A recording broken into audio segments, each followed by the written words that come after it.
গত ২৮ ফেব্রুয়ারি যুক্তরাষ্ট্র ও ইসরায়েলের সঙ্গে যুদ্ধ শুরুর পর প্রথমবারের মতো সবচেয়ে তীব্র ও শক্তিশালী সামরিক অভিযান চালানোর দাবি করেছে ইরানের সামরিক বাহিনী Islamic revolutionary guard corps IRGC. দেশটির ফার্স্ট নিউজ এজেন্সিতে প্রকাশিত এক বিবৃতিতে আইআরজিসি জানায়, তারা তেল আবিবের দক্ষিণে অবস্থিত হায়ালো স্যাটেলাইট যোগাযোগ কেন্দ্রে দ্বিতীয়বারের মতো হামলা চালিয়েছে। এছাড়া বীর ইয়াকুব, পশ্চিম জেরুজালেম ও হাইফার বিভিন্ন সামরিক স্থাপনাকেও লক্ষ্যবস্তু করা হয়েছে বলে দাবি করা হয়। বিবৃতিতে আরও বলা হয়েছে, ইরাকের ইরবিলে অবস্থিত মার্কিন ঘাঁটি এবং বাহরাইনের মানামায় যুক্তরাষ্ট্রের পঞ্চম নৌবহরের সদর দপ্তরেও ইসলামী প্রজাতন্ত্রের সশস্ত্র বাহিনী ব্যাপক হামলা চালিয়েছে।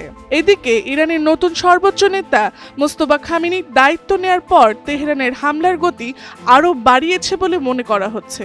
একই সঙ্গে আগের তুলনায় আরও ভয়ঙ্কর ও বিধ্বংসী ক্ষেপণাস্ত্র ব্যবহার করছে ইরান। দফায় দফায় প্রতিশোধমূলক হামলা চালিয়ে যাচ্ছে দেশটি।